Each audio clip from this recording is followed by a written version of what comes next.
आबंध प्राचल के अंतर्गत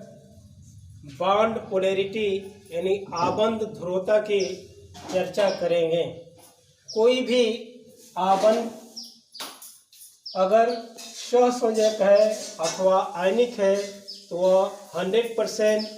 आयनिक अथवा सहसंयोजक नहीं होता। यदि 100% ऐसी स्थिति है तो वह एक आदर्श स्थिति होती है। प्रायः सम परमाणु अणु हाइड्रोजन जैसे O2 जैसे अणु भी 100% सहसंयोजकता नहीं दिखाते हैं। वहीं विषम परमाणु अणु में जहाँ पर जो शेयर पेयर इलेक्ट्रॉन है वह दोनों परमाणु नाभिकों के मध्य में न होकर अधिक विद्युत ऋणात्मक परमाणु की तरफ होता है और इस स्थिति में अधिक विद्युत ऋणात्मक परमाणु की तरफ इलेक्ट्रॉन शेयर आकर्षित होने के कारण उस पर आंशिक रूप में ऋण आवेश तथा दूसरे पर आंशिक रूप में धन आवेश आ जाता है और इस तरह से आबंध ध्रुवता क्रिएट होता है और इसे ही आबंध ध्रुवता हम कहते हैं। किसी विषम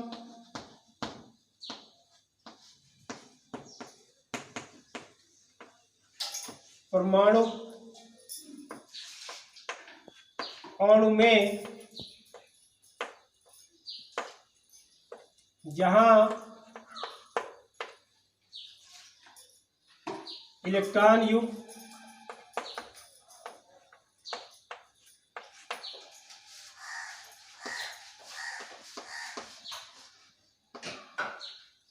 संयुक्त परमाणु नाभिकों के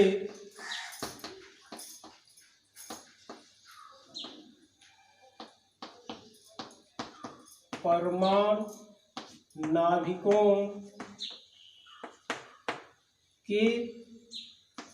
मध्य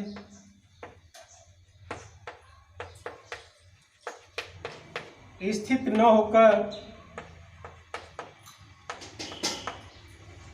अधिक विद्युत ऋणात्मक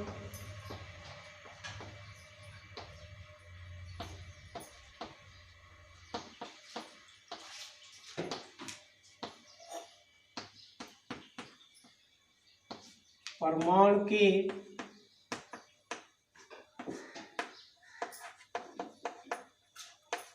तरफ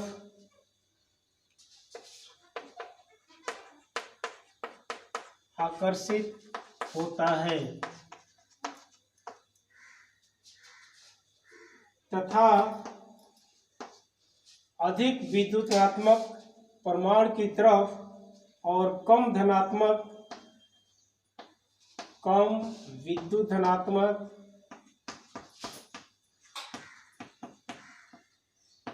परमाणु से दूर इलेक्ट्रॉन युक्त अधिक विद्युत ऋणात्मक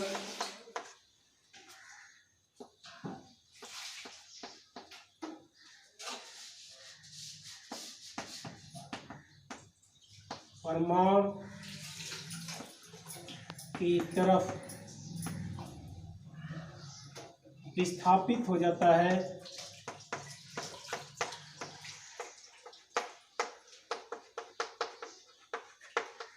जिससे अधिक विद्युत ऋणात्मक परमाणु पर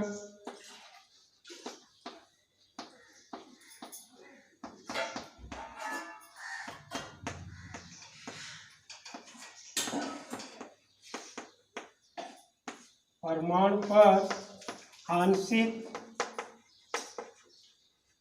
ऋण आवेश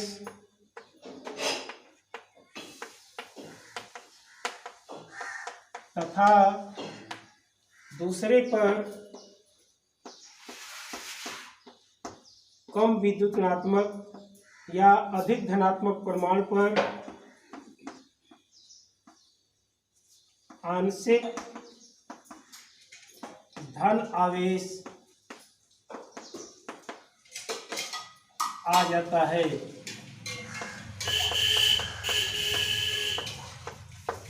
और इस प्रकार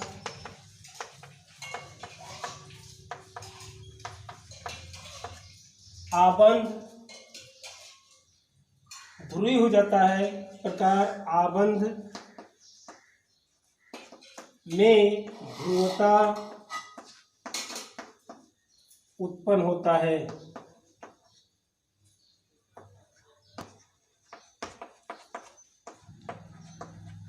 इसे ही आबंध ध्रुवता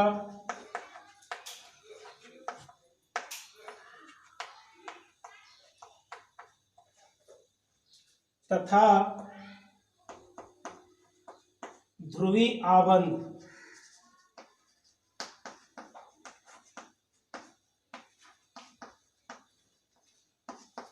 कहते हैं। जैसे HF, HCl जैसे अणु, इसका हम उदाहरण के रूप में देख सकते हैं।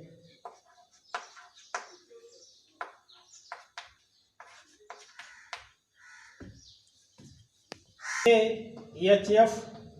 अणु का हम आदर्श उदाहरण के रूप में लेते हैं तो HF फ्लोरीन के बाहरी कोश में 7 इलेक्ट्रॉन होते हैं और हाइड्रोजन के बाहरी कोश में ये एक इलेक्ट्रॉनों की साझेदारी होती है। और यहाँ फ्लोरीन 2, 2, 4, 2, 6 और 1, 7 और इस तरह से HF सौसंयोजक आबंध बनता है जिसमें एक इलेक्ट्रॉन की साझेदारी, दोनों परमाणुओं के बीच एक इलेक्ट्रॉन की साझेदारी और इलेक्ट्रॉन युग्म, चूंकि फ्लोरीन परमाणु अधिक विद्युत ऋणात्मक है अतः जो एक शेयर पेयर इलेक्ट्रॉन है यह फ्लोरीन के अधिक समीप होता है, मध्य से फ्लोरीन परमाणु को विस्थापित होता है और इस तरह से फ्लोरीन पर आंशिक रूप में ऋण आवेश आ जाता है और वहीं हाइड्रोजन पर आंशिक रूप में धन आवेश क्रिएट होता है और इस प्रकार ये आबंध जो है ध्रुवीय हो जाता है और इसे ही हम ध्रुवीय आबंध कहते हैं।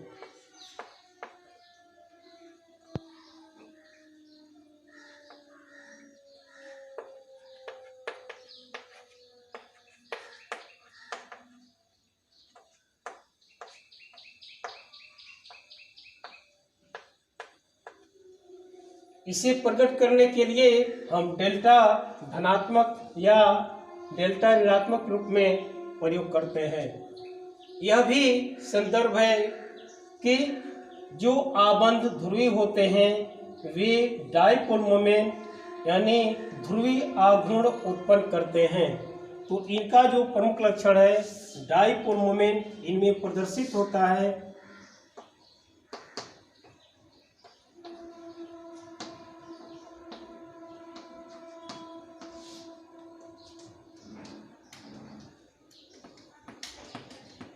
द्विध्रुव आघूर्ण प्रदर्शित करते हैं, द्विध्रुव आघूर्ण उत्पन्न करते हैं और द्विध्रुव आघूर्ण को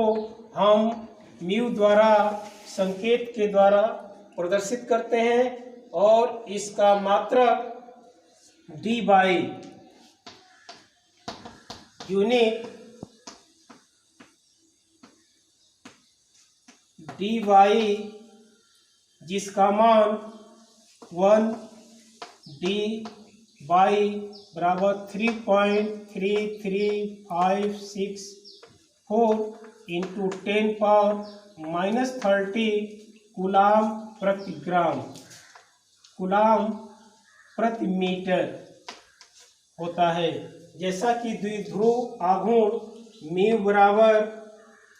आवेश की मात्रा, किसी परमाणु पर आवेश की मात्रा और उनके बीच पृथक करने वाली दूरी के गुणनफल से हम ज्ञात करते हैं। तो आवेश की मात्रा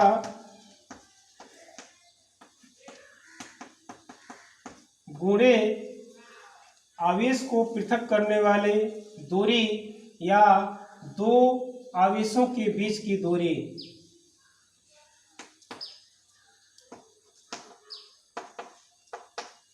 आवेशों के बीच दूरी, और इसे हम Q इंटू R लिख सकते हैं। यदि कोई अणु ध्रुवीय है तो यह द्विध्रुव आघूर्ण उत्पन्न करता है, और द्विध्रुव आघूर्ण को हम dy में हम मापते हैं, जिसका मान इतना होता है। यहाँ पर द्विध्रुव आघूर्ण एक सदिश राशि है।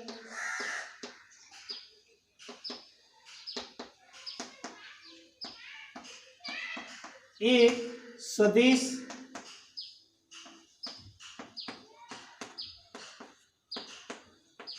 राशि है तथा किसी अणु की ध्रुवता या द्विध्रुव आघूर्ण तथा किसी अणु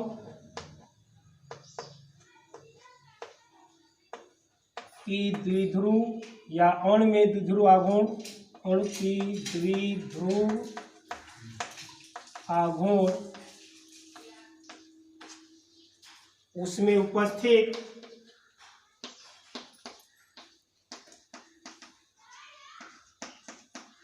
विभिन्न आबंधों की द्विध्रुव आघूर्णों का सदिश योग होता है। आबंधों की द्विध्रुव आघूर्णों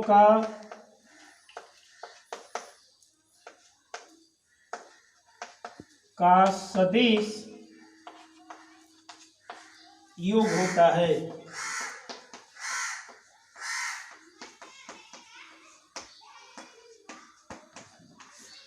इसे व्यक्त करने के लिए अधिक विद्युत ऋणात्मक की तरफ तीर द्वारा हम व्यक्त करते हैं, और जो विद्युत धनात्मक परमाणु है उसकी तरफ उसका टेल, और टेल पर हम क्रॉस के द्वारा हम प्रदर्शित कर सकते हैं। जैसे इस संकेत के द्वारा हम सदिश को यानी द्विध्रुव आघूर्ण की दिशा को हम प्रकट करते हैं। और यदि हम जल का उदाहरण लें तो जल का अणु की संरचना ऑक्सीजन से 2 हाइड्रोजन परमाणु इस रूप में जुड़े होते हैं, और यहाँ पर ऑक्सीजन पर 2 लोन पेयर होता है, और इस रूप में जो द्विध्रुव आघूर्ण की जो दिशा होती है हाइड्रोजन की तरफ से इस रूप में, और ऐसे हम व्यक्त करते हैं। और इस तरह से यहाँ और ऑक्सीजन की तरफ, और ये द्विध्रुव आघूर्ण है, इनकी भी दिशा इस रूप में होगी। तो इस तरह से जो लोन पेयर ऑर्बिटल्स है इनके भी दिशा और हाइड्रोजन से ऑक्सीजन परमाणु की दिशा क्योंकि समान है, इसलिए यहाँ पर जो ध्रुवता है आंशिक रूप में यह म्यू बराबर 1.85 डी बाई के अंतर्गत होता है। वहीं एक दूसरा उदाहरण BeCl2 या BeF2 को यदि देखें तो यहाँ पर जहाँ जल में इनकी सदिश आघूर्णों का योग यहाँ पर है, वहीं BeCl2 में BeCl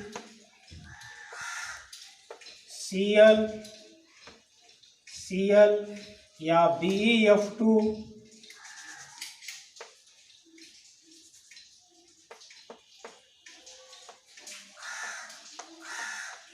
ये दोनों एक तरह के अणु हैं जिसमें केंद्रीय परमाणु बेरिलियम है, और चूंकि यहाँ पर फ्लोरीन की अधिक वितरणात्मकता है इसलिए यहाँ आघूर्ण की दिशा और यहाँ पर फ्लोरीन की दिशा एक दूसरे के विपरीत होगी, और इस तरह से इस आबंध की जो ध्रुवता है या द्विध्रुव आघूर्ण है दूसरे आबंध की द्विध्रुव आघूर्णों के द्वारा कैंसिल हो जाता है, और इस तरह से यहाँ पर द्विध्रुव आघूर्ण 20F2 का शून्य आता है। ठीक उसी प्रकार यहाँ भी द्विध्रुव आघूर्णों का योग शून्य होता है। वहीं एक अन्य रोचक उदाहरण अमोनिया NH3 जिसमें नाइट्रोजन पर एक लोन पेयर होता है, और वहीं NF3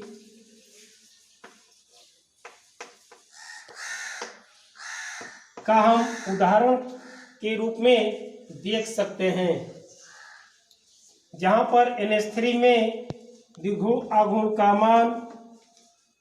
4.9 × 10⁻³ होता है कूलाम मीटर। वहीं NF3 में म्यू बराबर 0.80 × 10⁻³ कूलाम मीटर होता है, कूलाम मीटर होता है। यदि इनके संरचना को देखें तो दोनों में नाइट्रोजन केंद्रीय परमाणु है, दोनों पर लोन पेयर इलेक्ट्रॉन है, परंतु यहाँ पर हाइड्रोजन यहाँ पर फ्लोरीन की उपस्थिति होने के कारण जो द्विध्रुव आघूर्ण की जो दिशा है और उनकी जो सदिश योग होता है उसमें भिन्नता के कारण इन दोनों में द्विध्रुव आघूर्ण का मान अलग अलग दिखाई देता है। यथा अमोनिया के अणु में NH3 दो लोन पेयर इलेक्ट्रॉन या लोन पेयर ऑर्बिटल्स, यहाँ पर जो हाइड्रोजन परमाणु है हाइड्रोजन परमाणु की अपेक्षा नाइट्रोजन परमाणु अधिक विद्युत ऋणात्मक होता है, अतः यहाँ पर द्विध्रुव आघूर्ण की जो दिशा होगी वो नाइट्रोजन परमाणु की तरफ होता है। वहीं यहाँ भी और वही स्थिति यहाँ भी होती है, और यहाँ पर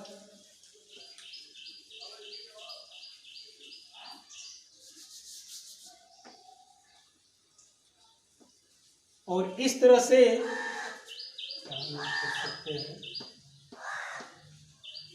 से अमोनिया के अणु में जो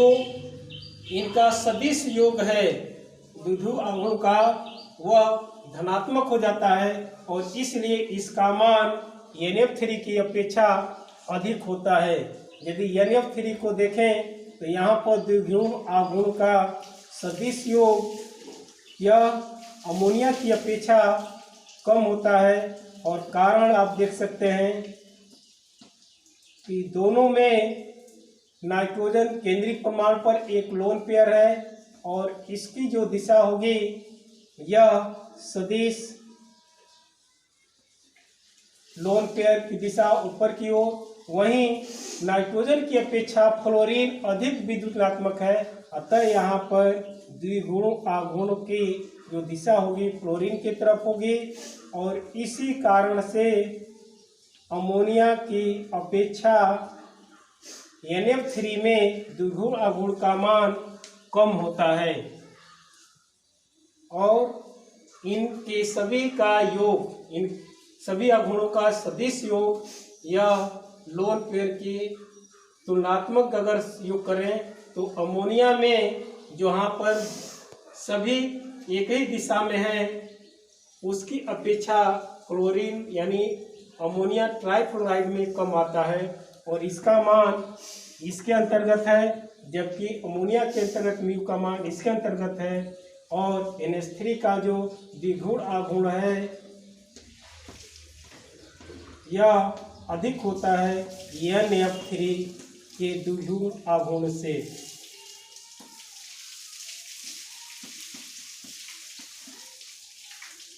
तो एक है द्विगुण आघूर्ण और आबंध की ध्रुवता। यहाँ जहाँ पर पूर्णतः या समान रूप में यदि कोई इलेक्ट्रोवैलेंट कंपाउंड है तो उसमें सहसंयोजी लक्षण किसी विद्युत संयोजी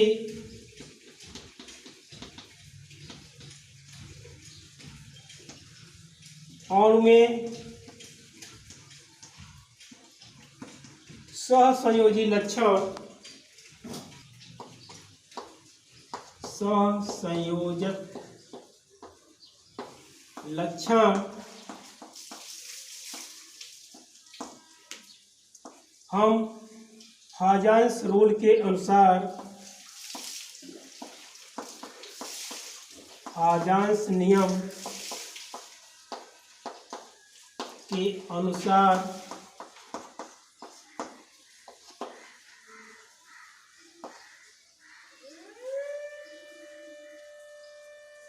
सहसंयोजक लक्षण हाजांस नियम के अनुसार व्याख्यात होता है।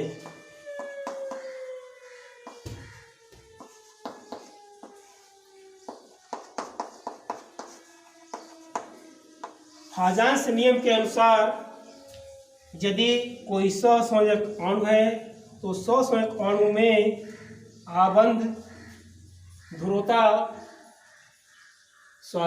किसी विद्युत संयोजी यौगिक में आबंध ध्रुवता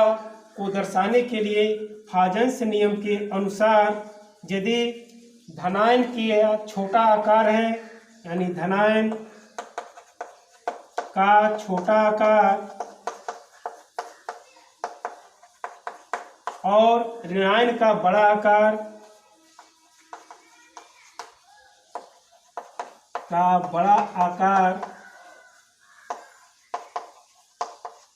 होने के साथ आबंध की ध्रुवता बढ़ती है। वहीं यदि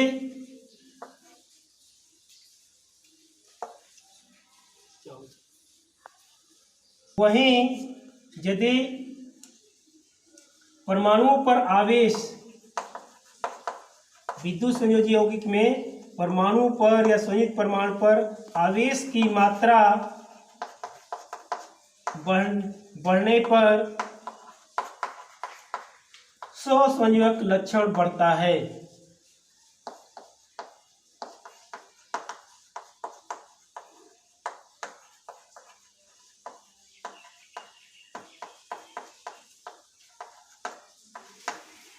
और साथ ही जहाँ पर क्षारीय मृदा धातुओं और प्रबल क्षारीय धातुओं की अपेक्षा यदि कोई डी ब्लॉक का एलिमेंट्स है, डी ब्लॉक तत्व की प्रबल धनात्मक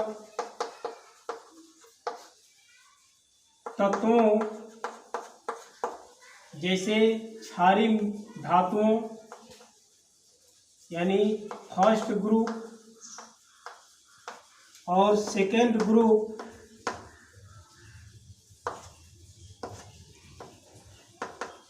के तत्वों की अपेक्षा डी ब्लॉक तत्वों के जो यौगिक हैं उनकी ध्रुवता यानी उसमें सहसंयोजक लक्षण अधिक होता है। तो डी ब्लॉक तत्व की प्रबल धनात्मक तत्वों जैसे प्रथम ग्रुप के तत्व लिथियम, सोडियम, पोटेशियम और दूसरे क्षारीय मृदा धातु के जो तत्व हैं इनके यौगिकों की अपेक्षा डी ब्लॉक तत्व के यौगिकों की में ध्रुवता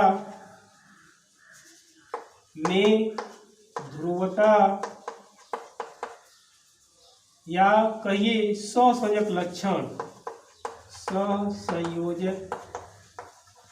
लक्षण अधिक प्रदर्शित होता है।